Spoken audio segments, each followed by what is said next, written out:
Good afternoon, everyone. Thank you for attending the State of the Acquisition Market. My name is Devon Drew with DFG Partners. I am joined with a star-studded group of analysts here. I'm joined by Jeff Stewart of Hilltop Securities, Scott Wetzel with Skyview Partners, Rob Bertenstein with Kestra, and Josh Rogers with Ourton. But before we get started, just a quick question here to set the mood. How many of you advisors are expected to do an acquisition over the next 24 months? Okay. Now you know the next question. How many buyers and how many sellers? Okay, we'll keep that. We'll keep that for 2 minutes. If you're a seller, I wouldn't declare that.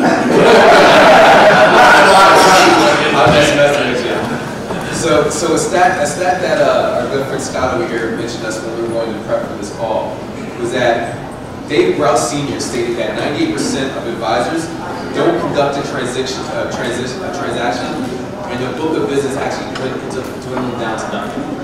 All right, so with that said, we'd love to just introduce the panel for them to give a quick 90-second overview of who they are, the firm that they represent, and a fun fact. A fun fact. Fun fact. Wow, fun fact for those. I'm Jeff Stewart. I'm with Hilltop Securities. We are a Dallas-based firm. The unique thing about our firm is that wealth management is not the tail that wags the dog. Most of our revenue comes from the fact that we're the #2 municipal advisor in the country. So you name a city, we advise, we help underwrite some of their paper.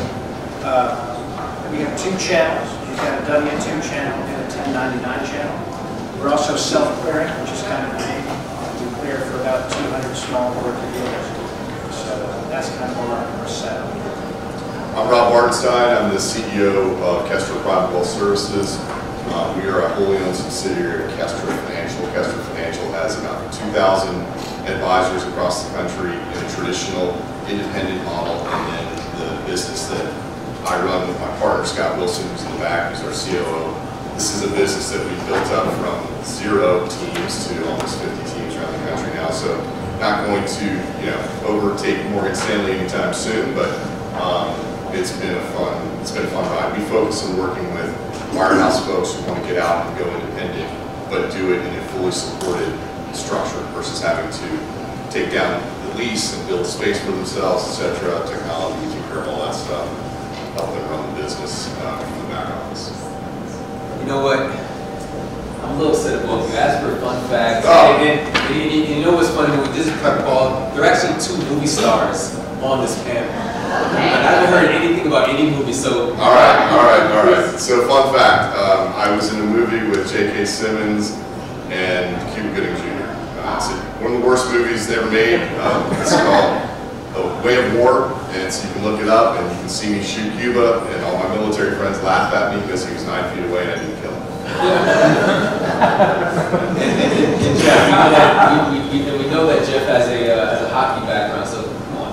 Right, no hockey. I play old man hockey still at 57 years old, so on any Friday night I might be out there.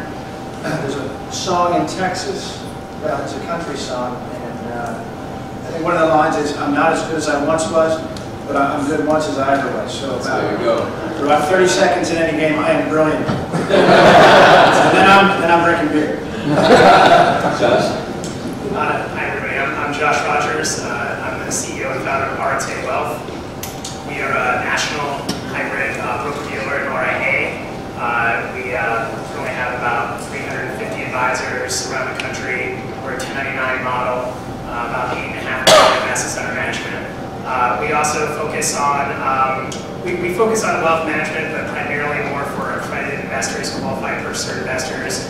And we really try to differentiate ourselves, both our advisors do, and I think it's proven to help them grow their practices tremendously by just adding in a little bit of spice to people's portfolio by bringing sort of a modified endowment-oriented kind of asset allocation with some more interesting, smaller, bespoke alternative investments.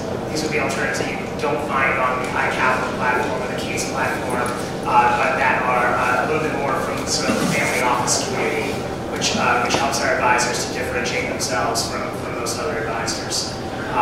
So I guess my fun fact we discovered is that so actually one of our advisors had recently sold his book of business to one of our younger advisors. He decided to get into two main things sort of in his pseudo-retirement. One is he bought a car wash business, and the other is he started investing in films. And one of the films he invested in is actually written and directed by his son, who recently graduated from USC Film School, and he convinced me to invest in the film, but my contingency for investing was I also wanted an acting role in it. And so I just recently acted in my first film, and I am a SAG-AFTRA member and pensioner. So yeah, if this whole wealth management thing doesn't work out. When those $1 checks come, it's And Josh is actually being very modest because we had a NCAA champion in our midst. Yes, and I went to a very small liberal arts college called St. John's College, which has campuses in Annapolis, Maryland, and Santa Fe, New Mexico. And they modeled the University of Chicago concept that athletics, D1 or D3 athletics, was like a distraction from hardcore academia and reading the great books. But there's one sport that we do play, and that is croquet. And so in 1996 and 1997, I won the NCAA National Championship in croquet.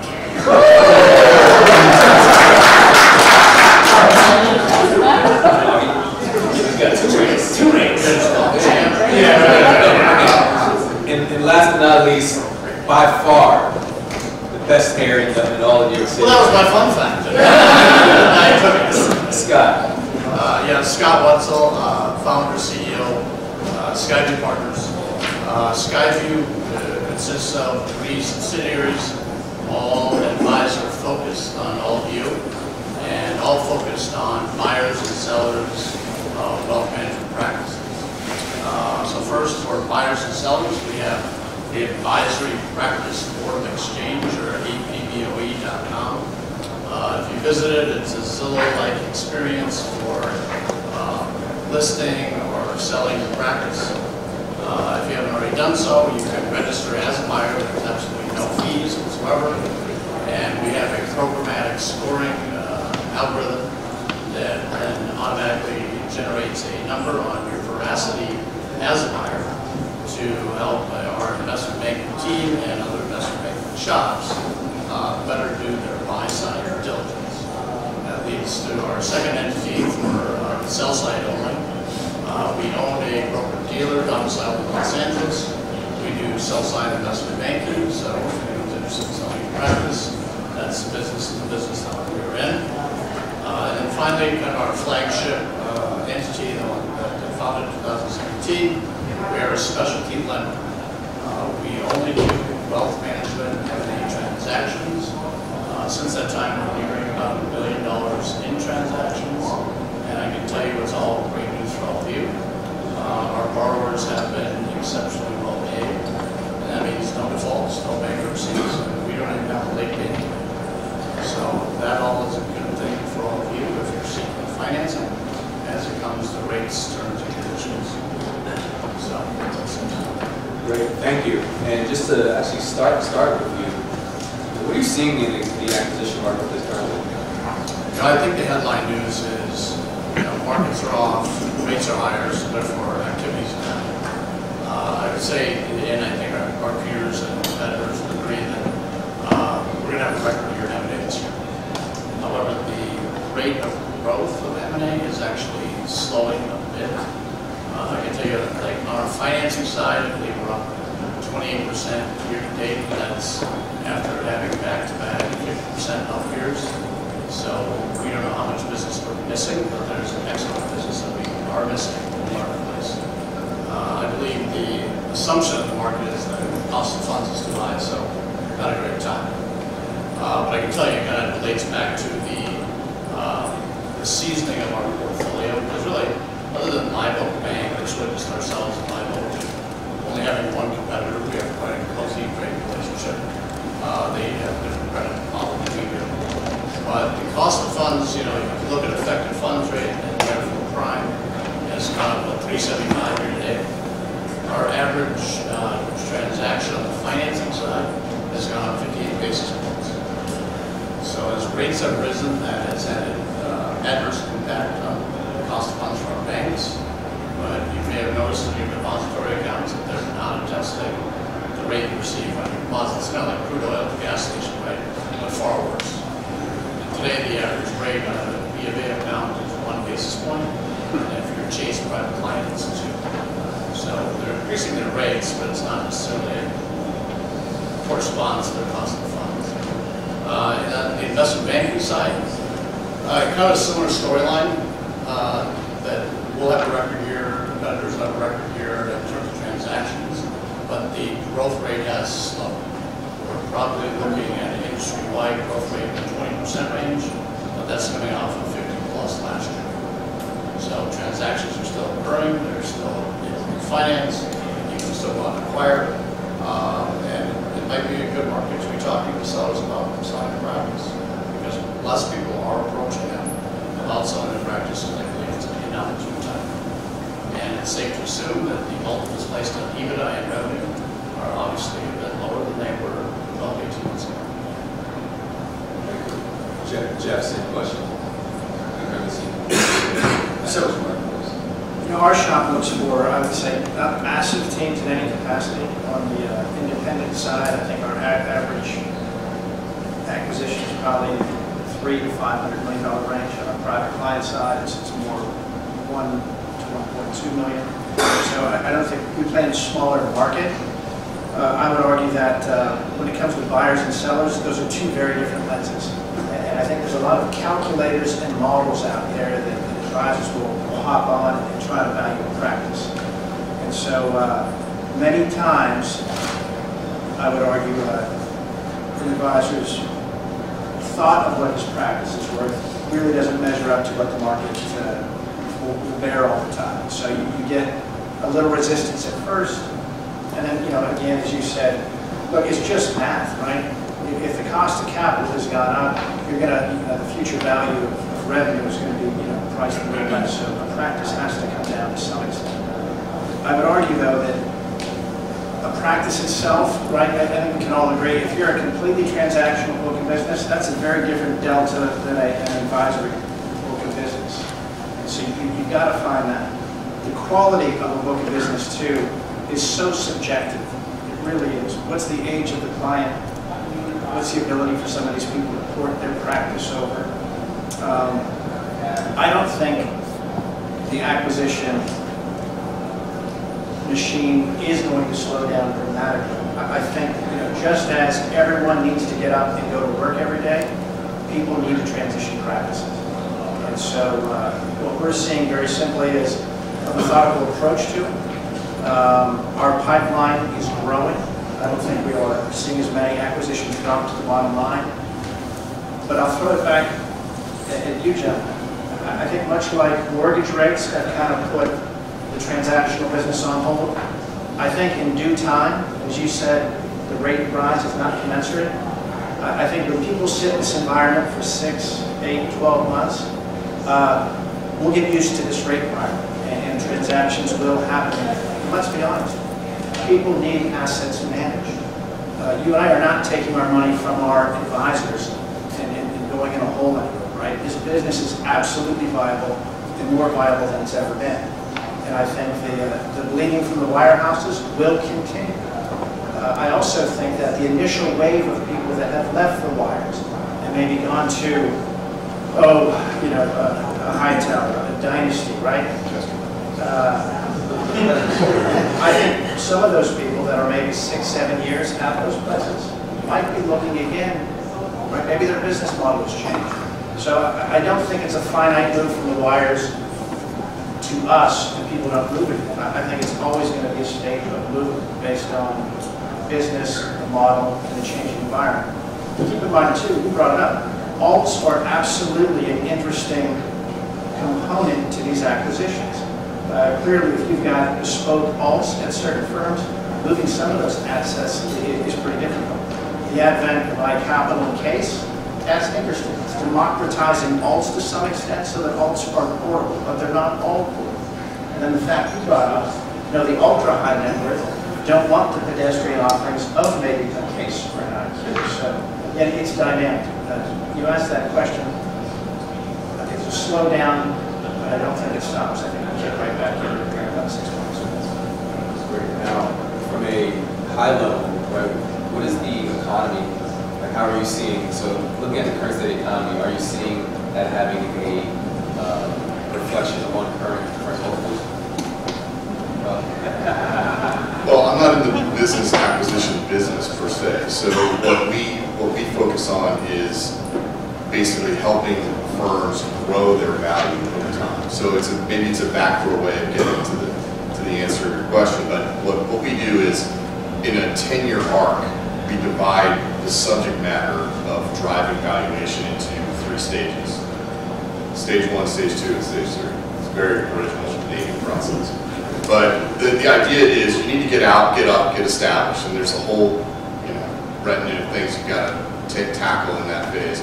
But if we just go out to the end, which is kind of where your question lives, what are multiple valuations? I would really go back to what Jeff was saying, that it's highly dependent on the business that you're looking at. So in really simple terms, I mean, the business has gotten more complicated in the last few years from a valuation standpoint as private equity money's come in, investment bankers have become consultants and deal makers, and it's just sort of amped everything up.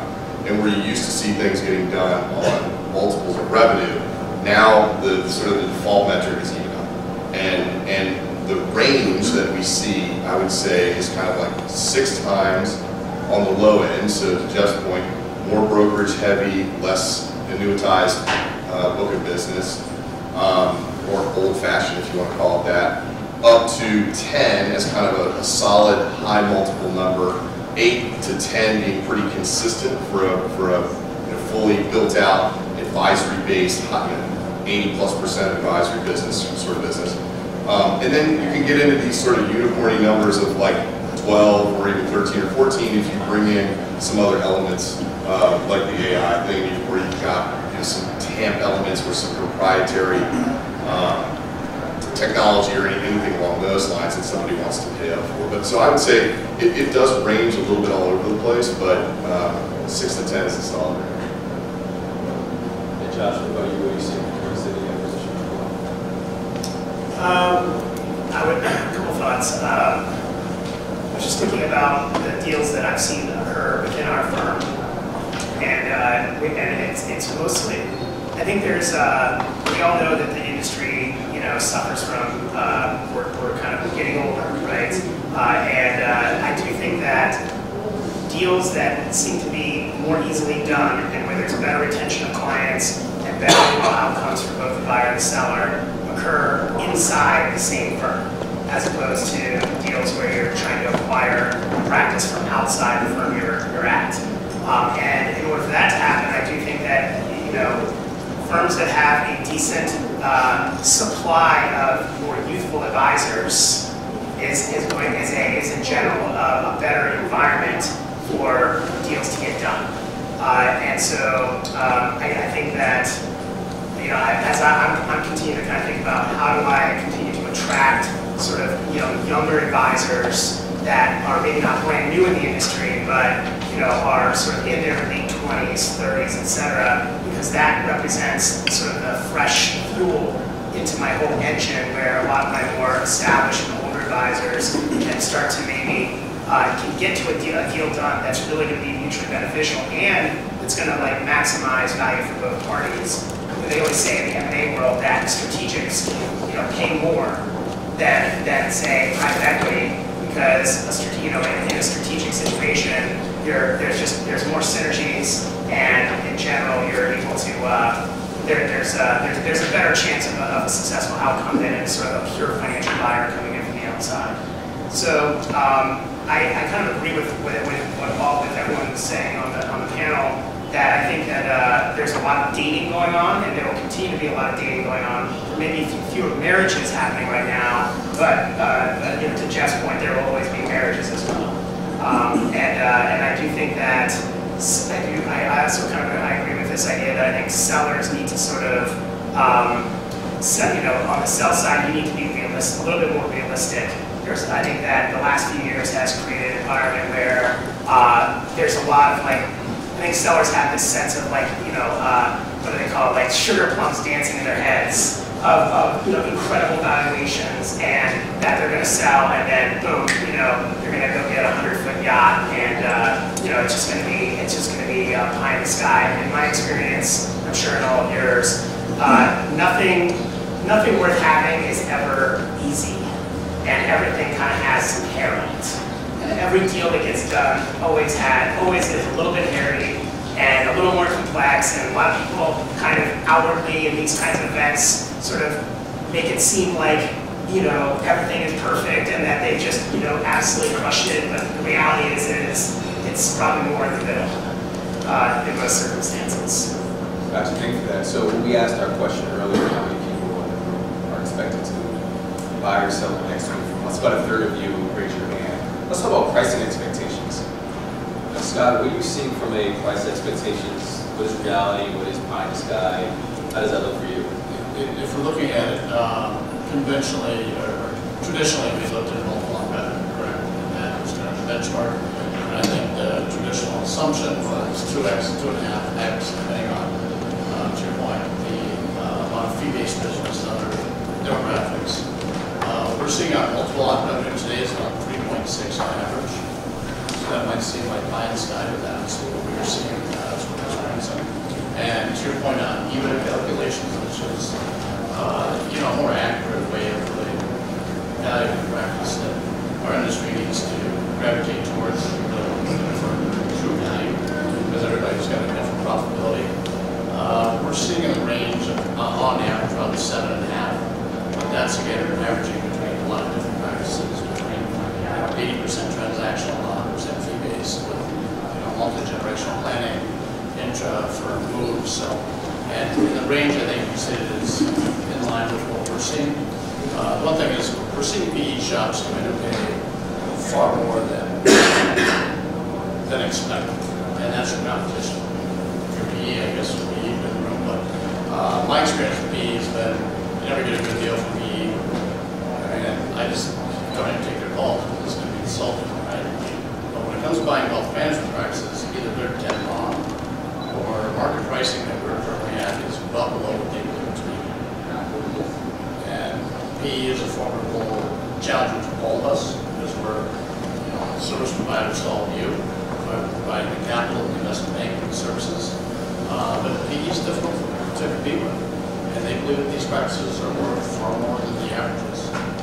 And the math works. And I will point out one other thing. So, I've been in the business of the most challenging thing for Skyview since inception was really, will banks lend to this marketplace? Because Live Oak Bank is all the credit. They started recognizing enterprise value in this marketplace and started funding transactions.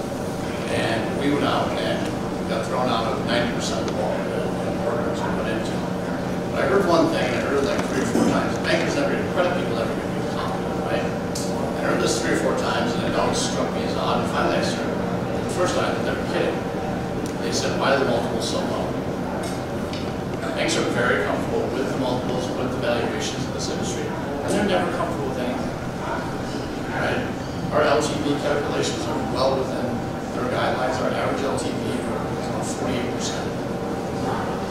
So if you think about it that way, you might be a little undervalued still. Either PE is wrong or the bankers are wrong. I don't think they're both wrong. So it's bad as if you're buying a screen in New York. Jeff, your thoughts? Well, a couple things.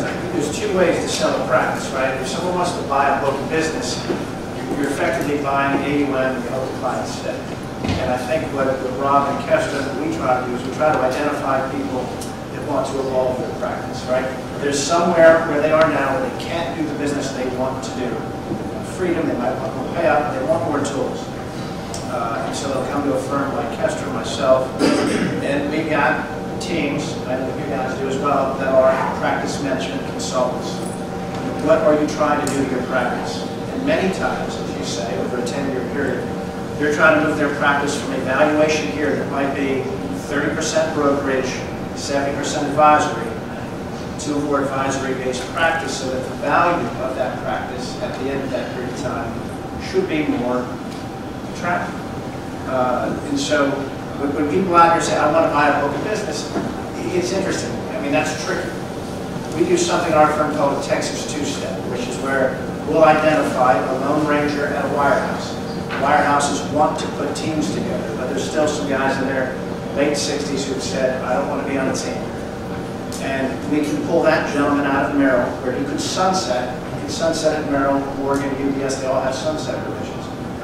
We'll pay him a multiple. It's a 24, 36-month deal where he's part of that team to ensure that those assets do move over to that team. And then he gets a brass ring at the end if assets come over. And that is typically a multiple better than he can get at Merrill Lynch or those places. So again, there's really two questions here. Are you just selling a book of assets, or are you trying to acquire a team that wants to improve that practice over time? And I think you've got to make that decision. If you're simply buying assets, I think that's a bit risky. You just do. Now, Rob, given that you have a longer viewpoint, how do you build, or how would advisors build a business to make an attractive acquisition target? Well, we don't have time for all of it, but there's a lot you can do, and some of it's really simple. Just out of curiosity, how many people in the room are in an employee model, meaning you're a W-2 employee right now, versus independent, 1099? Okay. So those are the folks that we're working with. And so in most cases, Merrill, Morgan, UBS, lately Edward Jones, one or two others, Wells, you're bringing somebody into an entirely new world. I mean, it's a completely different experience. So it starts with stuff that's as fundamental as what are you going to name your firm? And naming your firm that without your surname included, there's just a lot of data that tells us you're going to get a higher valuation for a non-surname named firm. And if you think about it from a buyer's perspective, that makes a lot of sense. It also is the thing that allows other people to join your firm more easily over time. So as you're aggregating assets, culturally appropriate, fitting them into the right firm, you're aggregating your AUM, you're aggregating that revenue and stacking it up, you're going to have an easier run. Just on something as simple as a name. But I would say the big things are when you're looking at valuing a business. Where is the intellectual property of the business? Is it in the CRM? Is it right in the middle of the business, in the middle of the tech stack in the CRM or not? If it is, that's really good. You want, as a buyer, you want to know what you're dealing with. In the last 10 or 12 years, have there been any compliance issues at this firm? Is there anything that smells or even has a hint of regulatory intervention? That's a big deal. That's also why we tell our folks, look, you're independent now. You own your own business, but we still have to follow all the rules that the business has always followed.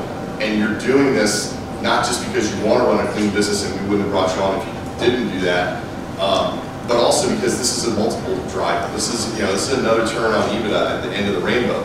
And if I'm looking at a business from a buyer's perspective, we lift the hood up and I see one or two compliance violations over the last, say, 7 years, then you've got the iceberg effect, and I don't know what else is down there that I can't see, and now I'm looking into the black hole of risk that I can't see the bottom of, and now I got to create a hedge and a discount to the multiple that I want to pay. So we can talk about this all day, and I love talking about it, but I would start with those sort of fundamental principles.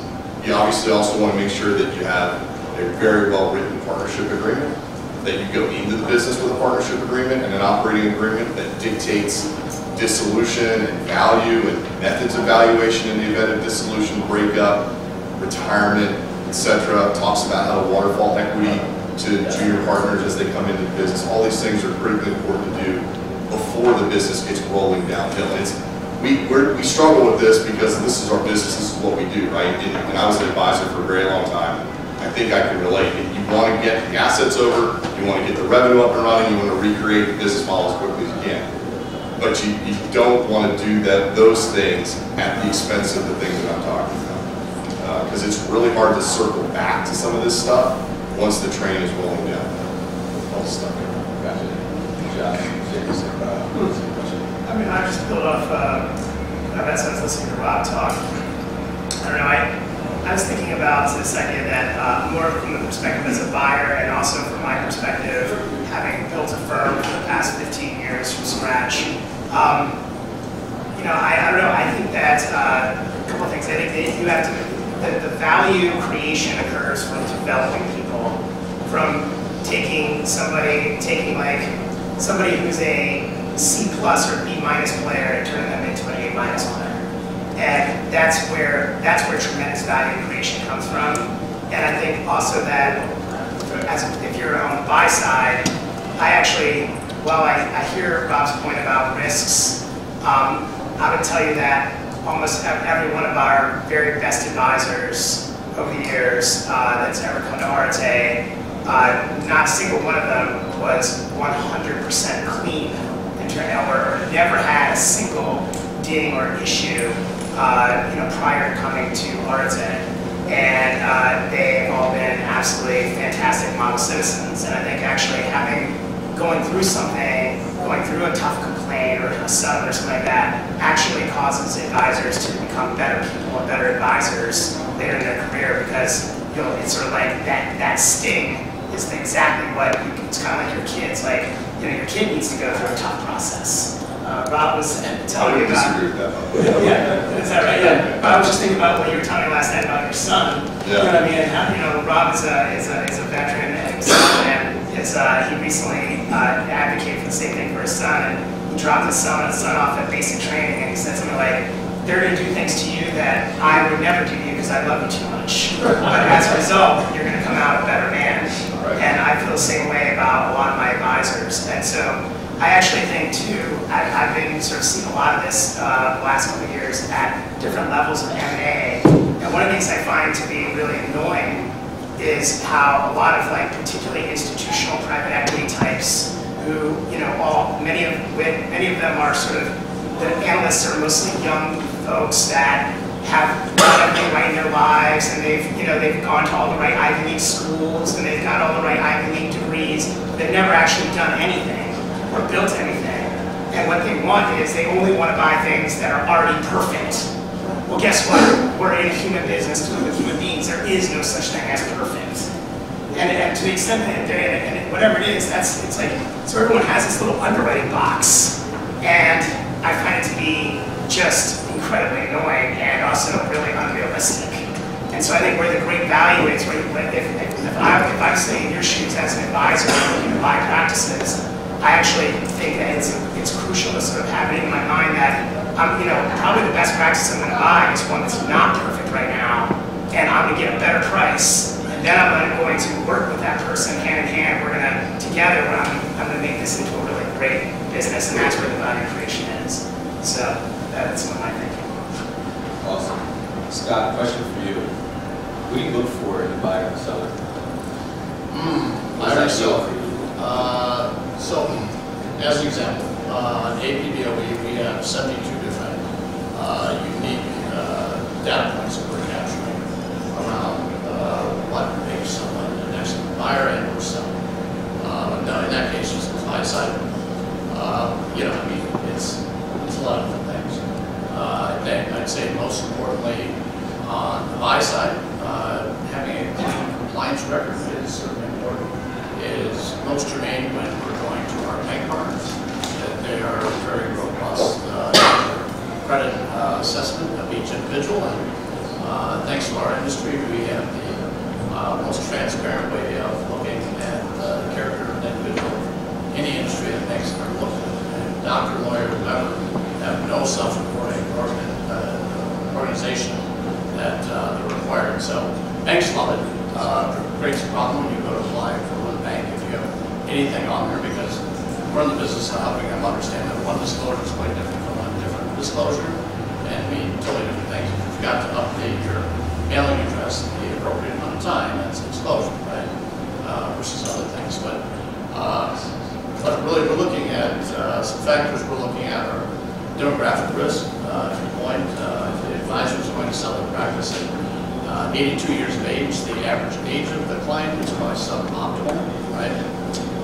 So doing multi-generational planning is exceptionally important. Although the assets may still all reside at the top end of the book, at least you have a relationship with those individuals, and that certainly helps. We're looking at client concentration risk. If all of your clients are aunts, uncles, and cousins that account for 60% of the book, the flight risk there is substantial, right? We're tell you that we have a bias towards individuals using model-based portfolios, especially outsourced, because we know they're doing a great job of it. Otherwise, they have an investment policy and procedure, which might be surprised a lot of people don't have it, or if they do, they don't have anything. That creates a problem for us as well. And then obviously revenue attribution risk. But one of the top things that we actually look at on the sell side at least is key personnel attrition risk. Because all of you are the kings of your castles and you're running your practice. Like we all know that the individuals responsible for running your practice day to day are of vital importance to each one of your practices. So the manner in which they are compensated, the manner in which they can be retained by a new buyer is exceptionally important to us. Because the individual answering the phone, doing updates, is also going to depart with a new buyer. That is extremely problematic. So making sure that you're taking care of the staff's happy, the staff you find, something that on the sell side that's really important, and something to think about as you're engaging as a buyer or seller is what's your team look like and are they involved? Can I just add one thing? That was a great list, Scott. And I would say just, again, out on the far end of this curve where we're talking about actually selling the business and going through that process as a seller. One of the things that also comes up a lot, we have a division called Blue Spring, which is not the company that Scott and I run, but that's all they do is buy firms, buy freestanding businesses like yours. And so a lot of the feedback that we get that's useful from them includes stuff like when they are looking to make an acquisition, one of the things that they don't want to see is like a cult of personality. So you're talking about senior person flight risk. So I'm sort of, for the younger folks in the room, maybe planting a seed as you look out ahead, as you come closer to that event horizon where you're thinking that could be the time frame when you'll get a deal done, you want to make sure that your team has very ingrained processes and workflows and things of that nature, and that it's not all about you. And again, this is something that I'm talking to myself, right? I mean, we all have the certain amount of this in our nature, where just by virtue of who we are and the business that we're in, it kind of becomes about us. But I would tell you, as far as maximizing valuation, the further out you go in this curve, you want to be cognizant of the fact that a buyer does not want to buy your personality, right? So they will pay more if they believe that your business is as effective, close to as effective without you as it is with you. And a big part of that is because eventually they're going to want to remove you and your compensation from that structure so they can maximize the margin for the asset that they purchased. Okay, just a moment. Before we open it up here for questions, we're going to talk about the emotional aspect. We talked about EBITDA, we talked about revenue, all that is great. Those are numbers. How do you distinguish yourself, or how do you distinguish what you're doing from an emotional standpoint when you talk to advisors? How do you Meditation. I think it's a very valid point. Thanks for bringing it up. I think the number one thing that we can help all you with on the buy side that I've learned through our investment banking team is as much as we're doing deal structuring, as much as we're trying to put everything together so there's no error on the transaction. Really, it's a very emotional process that each one of us will hopefully actually get to go through someday. That selling the practice that we've developed painstakingly over 10, 20, 30, 40 years.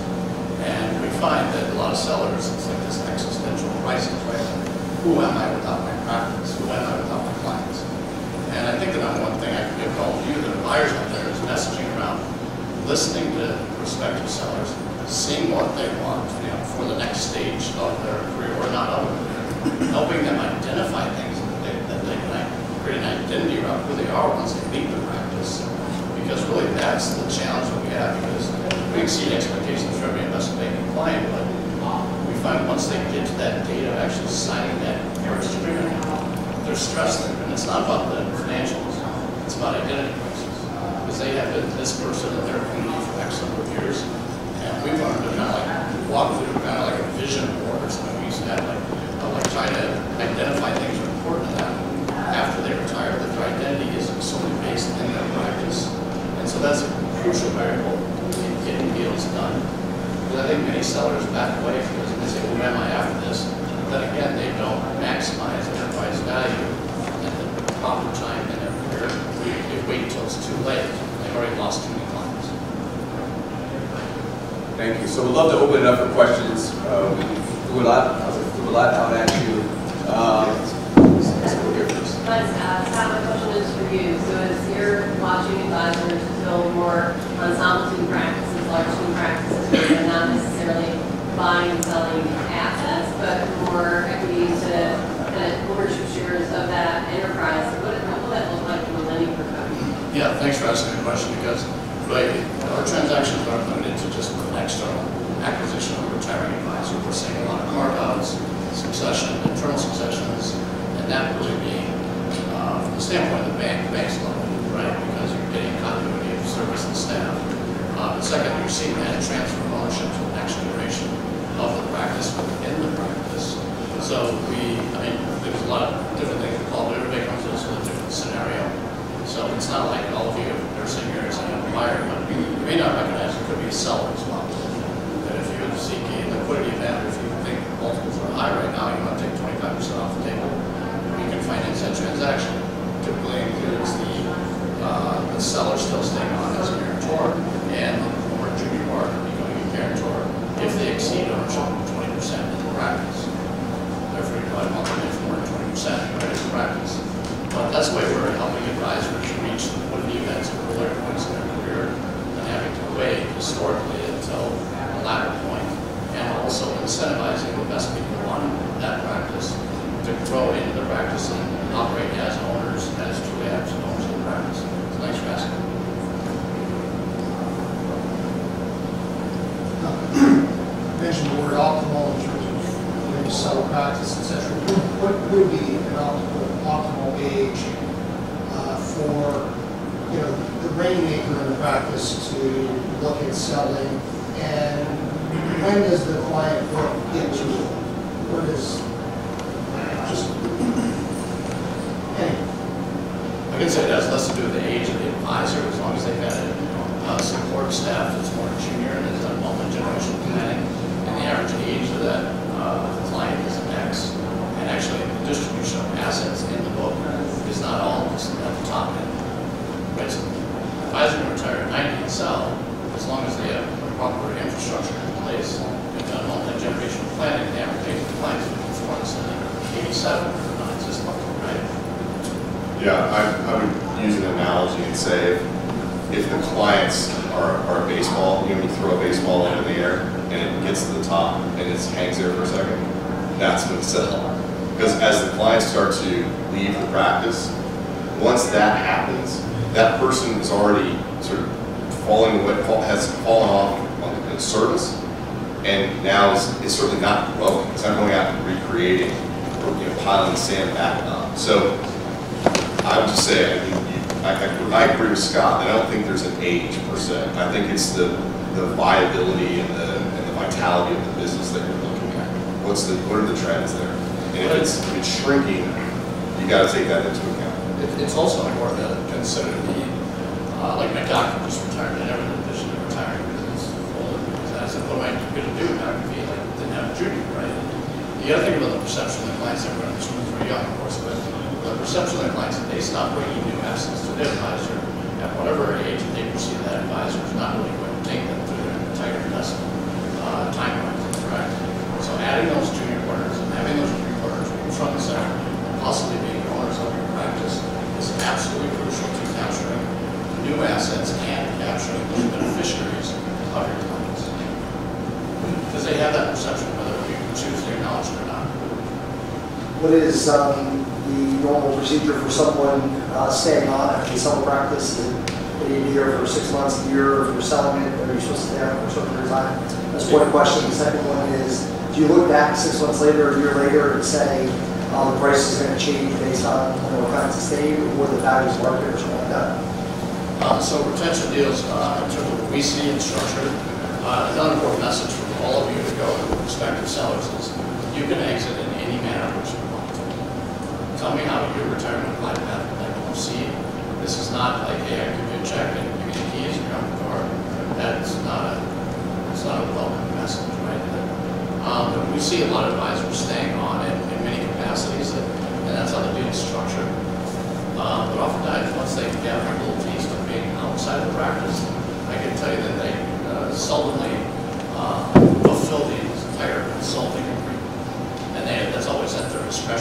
buyer's discretion. If you stay with the practice, obviously they're going to make X amount by staying on board. But we typically see something structured over whatever period, again, the seller wants, however long they want to stay in the practice. Your question about like clawbacks, we're seeing more, we prefer the use of escrow proceeds instead of a seller note, because the escrow is up to the trustee to release, not necessarily the seller taking the risk of the seller note, and also not just a holdback. It's really, you're going to have a lot of problems with deciphering what constitutes 10 or 20% of the practice moving. Instead, the bank funds the entire transaction, the trustee decides on those numbers are met. This is the table, and very specific to our practice that we have to live and interested in. We have a new practice with 2 guys that broke from the White House at 30 years, 3 years old. We do about 1.6 billion in management, just do files. And we brought in 2 M&A deals recently, so we did a couple of practices, about 3 million on top of what you said. We're looking to take 25% off the table. That's what we'll screen instead of 51. Yeah. So the question is, we need a little quick background, is regarding taking the 25% off, do you think, if you want to stay in the business, get out, do you think the best way of going about that, we should restructure the company so we have share classes, you facilitate this?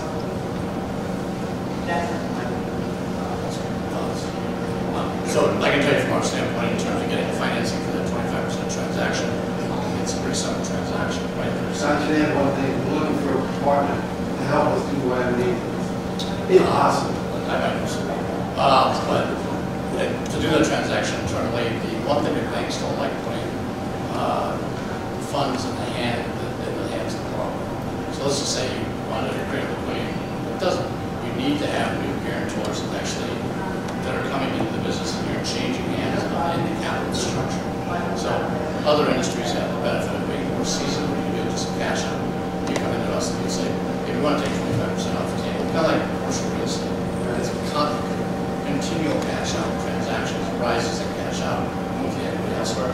We're not there yet, we're not going to be there for a while. As long as you're transferring ownership of the practice of 10, 20, 25% to some more engineer or senior guy from doing there, then that transaction is something the banks will fund. And those transactions from an LTV and debt service coverage standpoint are exceptionally appealing to the bank because the guarantors are flush as well. Got time for one more question? So for Scott, just 2 questions. You mentioned average selling price of 3.6 times revenue. Just double checking that that's pure revenue versus production. And number 2, do you think you have a chance of replacing the jacket in the store? I don't do Halloween. Last year I had to do a Halloween party, and it was just the easiest go-to things, and it doesn't work.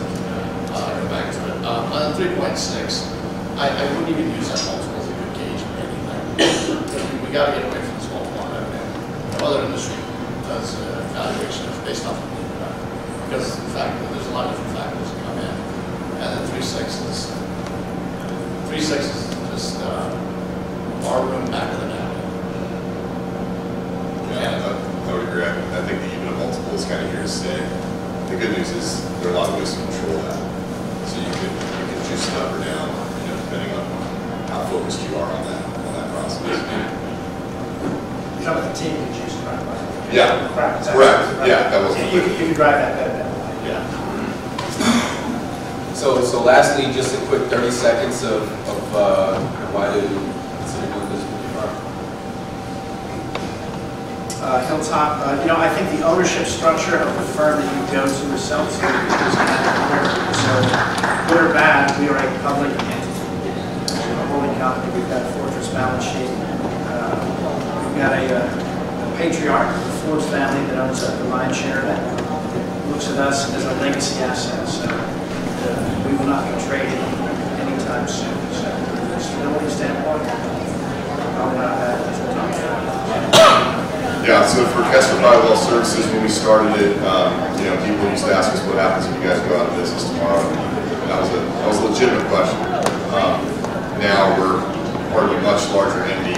We're obviously a fairly good size ourselves, but at over 100 billion of AUM. We're big enough to be big, but not so big to be anonymous.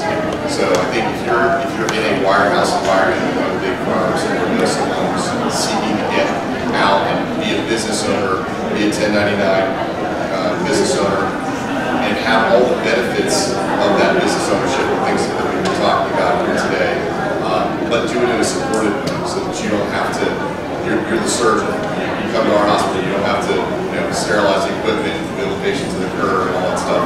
We do all that for you, so you don't have to learn an entirely new skill set, and yet you're still a business owner. So if we can help anybody, even in conversations, just from a consultative standpoint, feel free to reach out.